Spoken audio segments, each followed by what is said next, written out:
de beauté, spécialiste à l'Oposo, et parfumerie de marque, homme et femme, Yangoyo, parfumerie Épinès.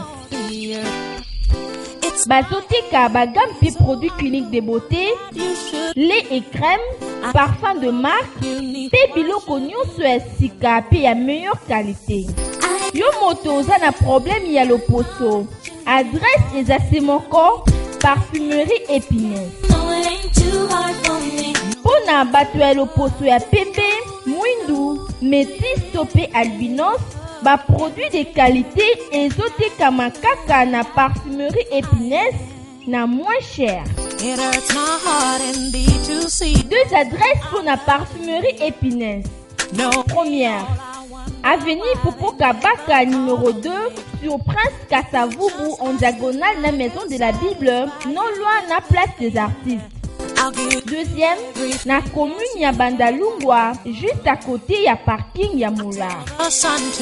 Pour tout contact, bobengi topé bokomi na WhatsApp na plus 243 99 99 38 392. Clinique de beauté parfumerie Épinès, solution ya lopoto.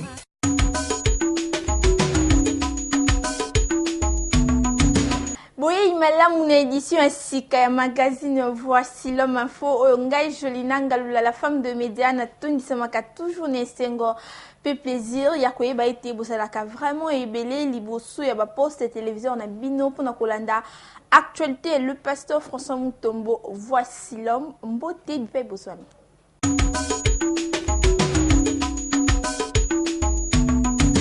Tout font la édition ya moko na lelo VH Actu na mokolo ya dimanche 8 décembre 2019 na thème sur la conquête de Bran Azako Koba, l'homme à la technique de plusieurs couleurs, le pasteur François Mutombo Voici l'homme Kota Lisanaba na Nzambe pe ko lendisa et surtout na service ya traversé 2020 à travers commentaire ya Toshangiongo bozo ba détail.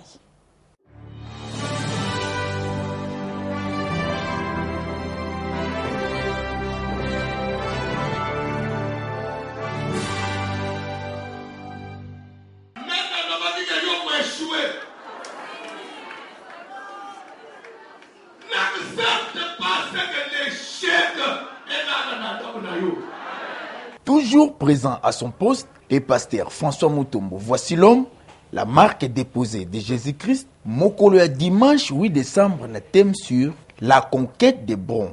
À l'indice peuple dédié na lisolo ya David, ndenge bapakolaka ye mafuta po akoma mokonzi. Samuel, kende na ndako ya Isaïe, parmi bana na ye edana moko na désiré, akoma na sepeli, akoma roi ya Israël, na dingi lisusu likambo ya Sayule te. Lere Samuel na komi na ndako ya Isaïe ko présenter David, asopi mafuta likolo ya David. Lere zoto ba mafuta zo déclaré, zo établir yo roi ya Israël. Depuis le jour où on m'a foutu que David, David était considéré comme un roi d'Israël, oui ou non. Après Samuel a dit, Moutomba tchè m'a foutu ya roi, n'a pas la maman qui t'a considéré comme un roi zate. Papa n'a pas besoin de s'y la fin, mais quand bien même, Bachaya m'a foutu et on a ensemble. N'exemple à David, dès l'homme à la tunique de plusieurs couleurs, le pasteur François Mutombo Voici l'homme, alinga ki kotalisa na peuple de Dieu eti. Tout désespérité et surtout ceux qui toza na valeur na miso ya Nzambe. Tu es là, vous êtes grand devant Dieu, mais il n'a pas la physiquement. Parce que dans le télématé, on s'en a conquête. Il faut que quelqu'un se lève et se batte pour posséder, pour saisir la promesse de Dieu sur toi. Il faut que tu te lèves, que tu te battes même pour l'avenir de tes enfants. La conquête des bons. Ndetem ya traversé 2020, bipai wapi ezo sunga bana na Nzambe. Totelema peto saisir ba opportunité na vie na biso.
Yango eratakate. Prière ya Babuki Bikeko, bipai wapi la marque déposée de Jésus-Christ, le pasteur François Mutombo. Voici l'homme, Mobuki Bikeko, atindaki requête de prière Tomi Pambola.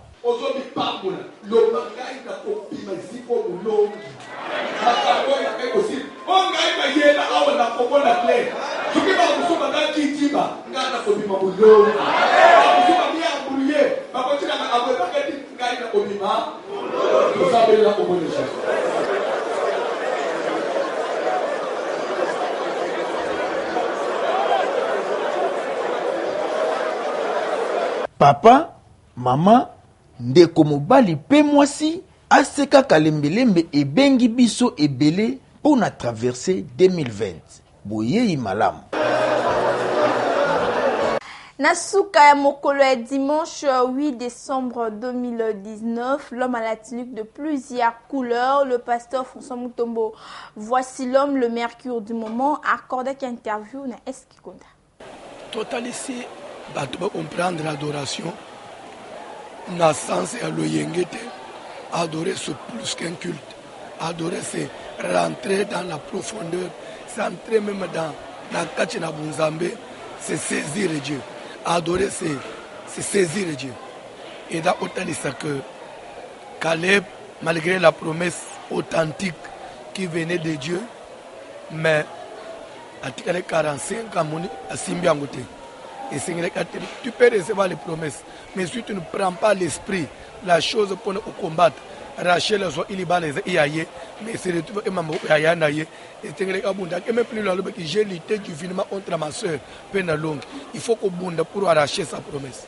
Pour les autres, que j'ai écrit ces choses afin que tu saches si je tarde, comment tu dois te comporter dans la maison de Dieu, qui est l'église, la colonne et l'appui de la vérité. À l'église, ce n'est pas une foire, ce n'est pas un dépotoir. C'est un endroit où on doit savoir comment se comporter parce que Dieu a été. Comme ma bana n'a jamais la dimension ya likolo.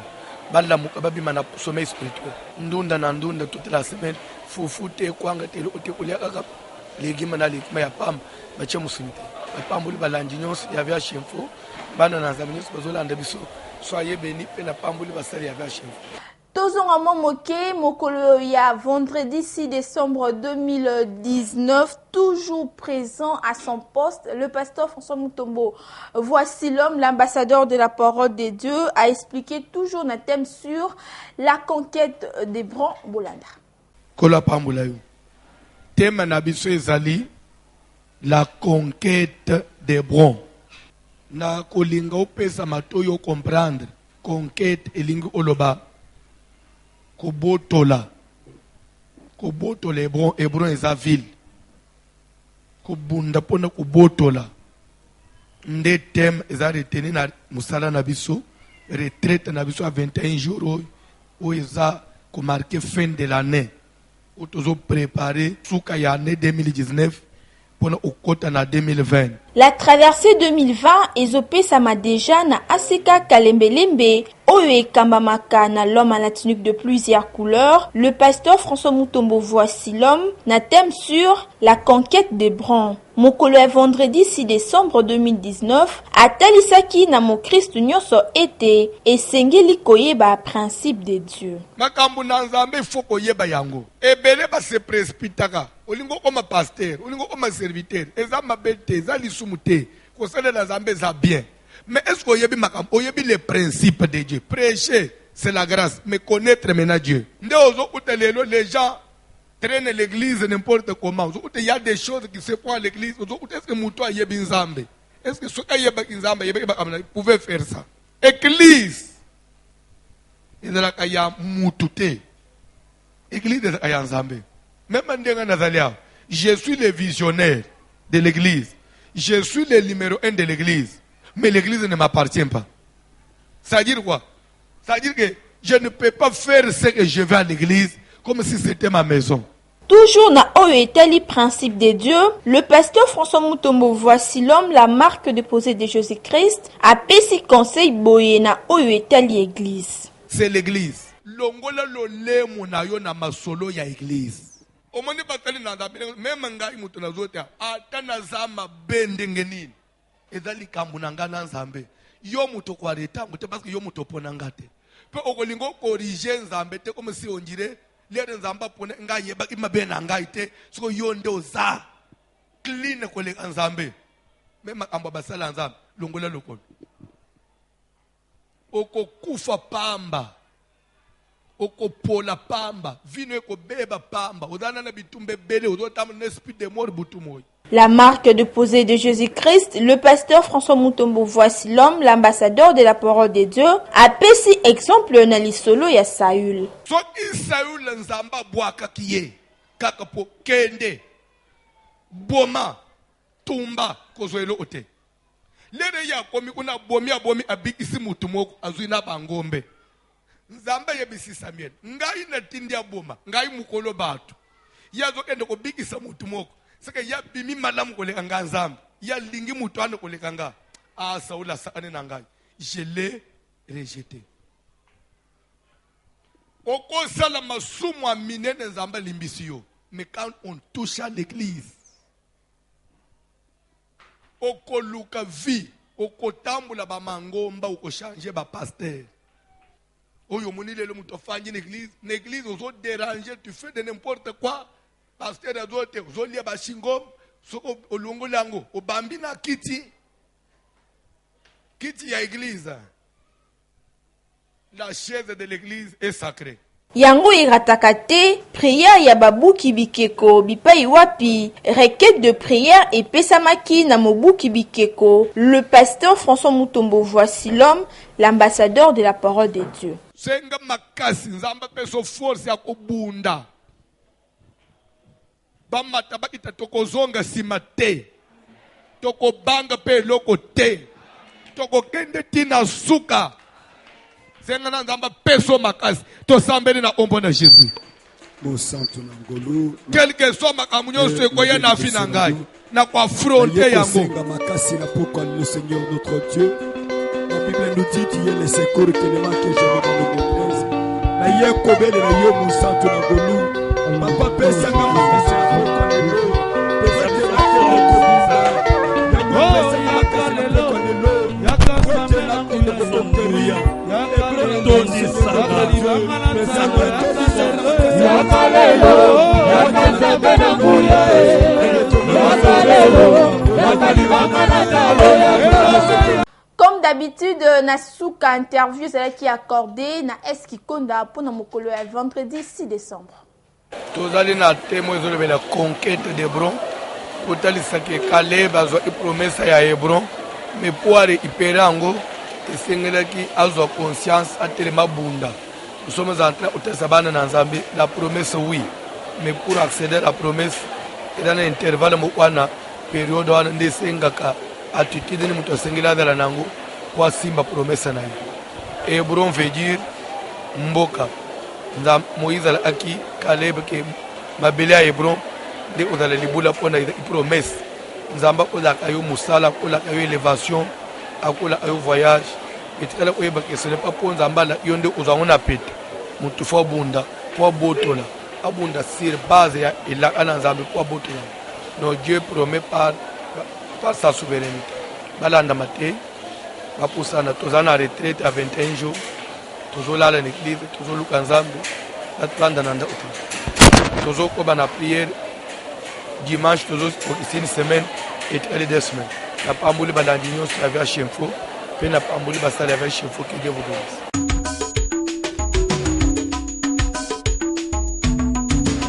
Matthieu chapitre 16, verset 13 à 15. Pour vous, qui suis-je? Jésus-Christ de Nazareth, à tout qui n'a pas apôtre. Kasibisu awa, na magazine Voici l'homme info, ba reporter ba kita kanataran pour nous tout dans la population, qui est le pasteur François Mutombo. Voici l'homme.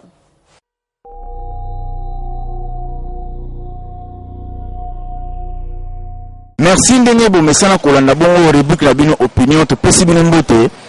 O ezali rubrique la bino moko na kati ya magazine VH Info.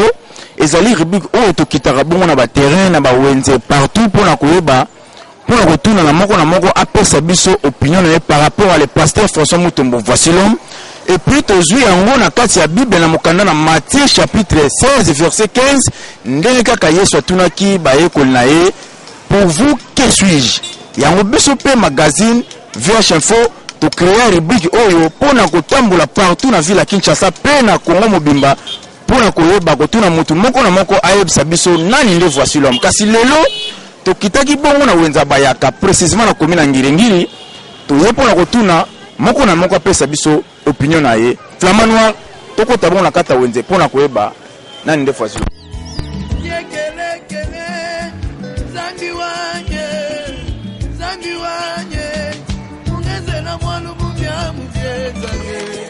Mbote papa? Oui, Mbote. Comment on a dit? Comment on a frère Yannick? Frère Yannick, oui, le pasteur Voici l'homme. Oui, bien. On a fait un moto dans Nzambe, on Nzamba utilise. On a namaté à nae? Na landara penda. Bon, bano la namaté à nae. Et là, on est vraiment à Moutoua, na bon moyenayo et sala. Bon, mingi, on a simba kaya pa na esa la ka repentance. La repentance, bon, la mutem. Tout le monde a basala Nzambe mususu. Bazote ya batuka okeni na poto okende boye osimba boye kobala mais ye pena te ya mingi repentance ne mutako bongola mutema yango penda edanga penda mingi elo na golo bana pasteur kaka parce que pasteur Nzamba pambola de na mama mebele mais elo na lobaka Nzamba baseleli suka sagesse na intelligence oya mutu ya na golo ba yango wana sambela kala. On a assemblé dans le centre d'évangélisation Gagner le monde pour Dieu, dans l'avenue Kouilou, numéro 160, c'est pas les référents pasteurs Zachingom.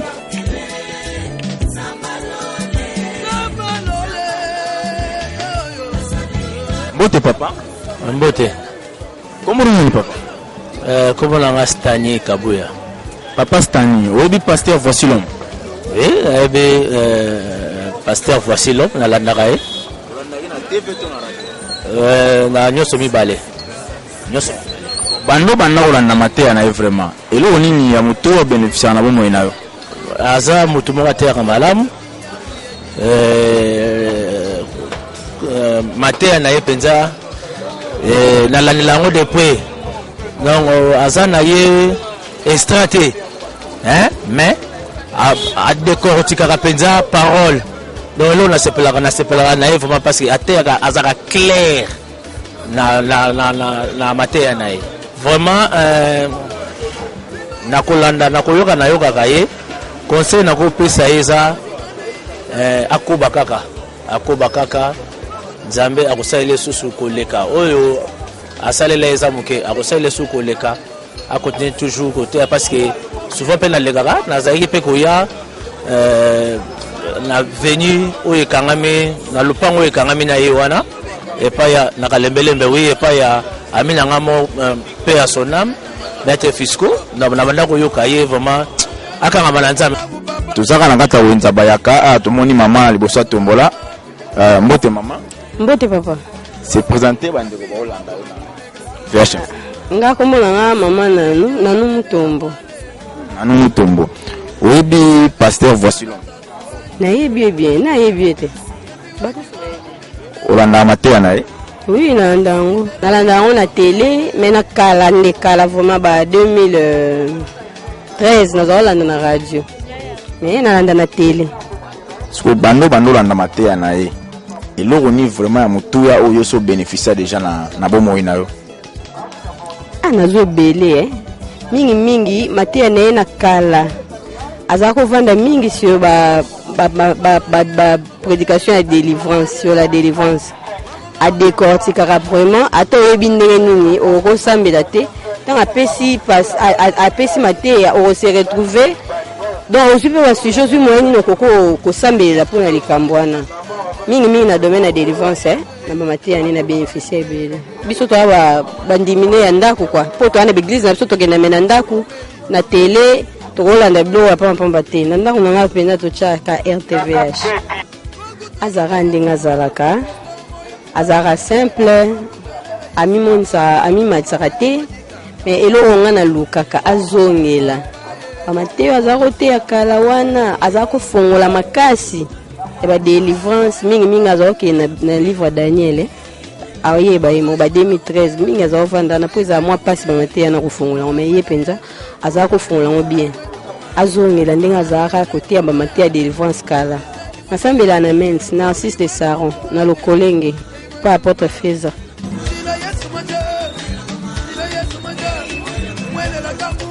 Mbote papa, oui Mbote. Où se présenter? Oui, nga kombola ngai papa Rossi. Papa Rossi, obi pasteur voici l'homme. Oui, nabi pasteur voici l'homme. En tout cas pasteur na biso bigoteya, eloko mingi nga na lingela kae a terre surtout vérité. Tu dis que vérité blessera bateau, mais amis ba principe photo landa selon makambo nzambe ndenge zala. Donc mingi pena édifier biso makasi ko yo kae et puis ça biso to limoro to robo sanaka jamais. La pasteur voici l'homme. Papa bandimi baza ebele mais balandaka motei o azoteya na ba principe za normal surtout biso le roi to landaka yo to zo rappeler temps wana na ndako to zapper pena to vendre to tala voici l'homme ben ça la biso bien to peso courage continuer na mateya o yozo sala nzamba ko futa yo ezala bien pour na bénéfice moko monene pour ilangeza monene ba pe ba to bele ba bungi lelo bazo ba sunzela ba okendete mais à travers mateya o yozoteya na nzela o yozala canal pour ba canal est différent papa.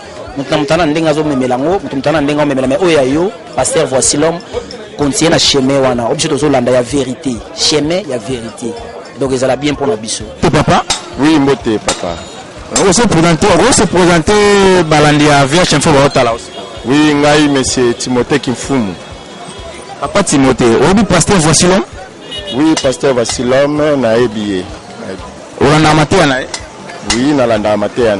Comme tout y a, premièrement, ils ont une parole de Dieu après chacun. Là, on les a capitaine la vie à Batonioso.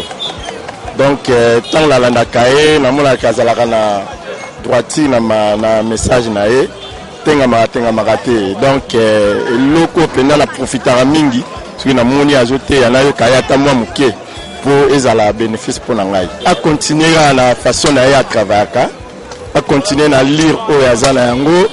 Façon na ye yango ndesali ke lelo abenga mavasilo pe tombola ye parce que na mona il y a même ba action à sala ya ba bisa ba vidage tout voilà donc wana zo laksa déjà que non muto yo azotambola malamu vis-à-vis na nzambe que vis-à-vis na bateau ye azokamba donc s'il y a déjà o ba koki ko soutenir ye en tout cas même biso toza parmi to comme bon na suka ya rubrique na biso opinion. Bosi kolanda moko na moko auti koloba pese opinion na ye par rapport à notre pasteur voici l'homme François Mutombo voici l'homme to kolanda moko na moko auti koloba bolandi to ko mbongo na suka to kutani bongo mbala ya sima kaka na même chaîne na même heure Flamand Noir.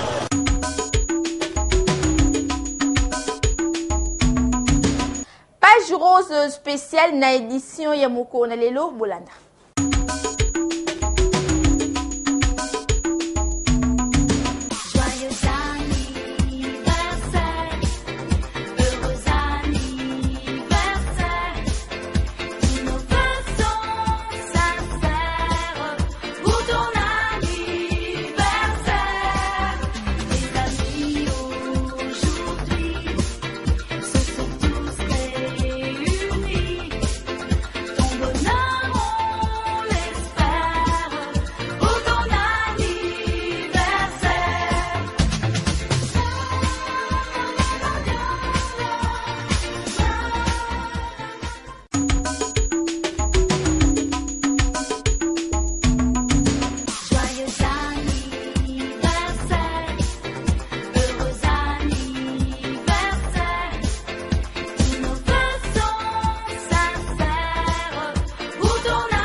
des beauté, spécialiste à l'Oposo, pe parfumerie de marque, homme pe femme, yangoyo, parfumerie épinesse.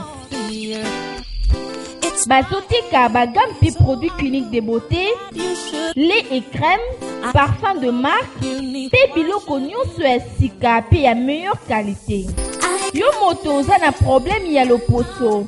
Adresse eza Semoko, parfumerie épinesse.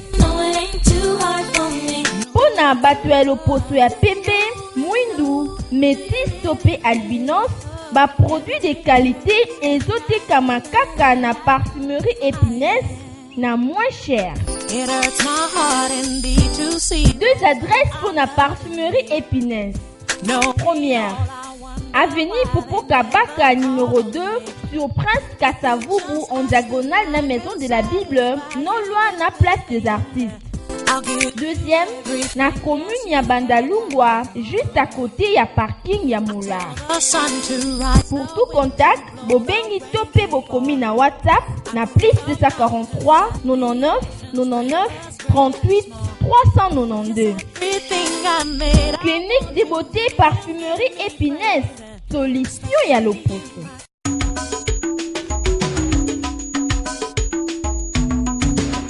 VH Info, magazine d'actualité, le pasteur François Mutombo, voici l'homme et comme Suka, Ongai Jolina Ngalula, la femme de médias, Natoni Samakine Sengo, plus plaisir, Yako présenté un mot pour Nabino, ceux qui vous savez qu'une édition à l'élo, vous pouvez un grand merci dans les aigles de la communication, nous vous savez l'engio bazo koba kosala du jour au jour. Merci na Flamand Noir et Lazaki na Sima caméra édition à Toshangyongo, assisté na Christella Menaya pour supervision na papa Likonzi la colonne vertébrale, coordination na papa Israël 12 Djaba. Salutation spéciale na Balandinho So. Il y a magazine Voici l'homme info mingi mingi na maman Thérèse dit chef de service. Il y a IP Meonga ba pe na maman bébé chef de service. Il y a IP Meya commune à Kinshasa. Toujours le même plaisir. Tout le temps balasima. Zambia le pasteur François Mutombo. Voici l'homme. Azalema.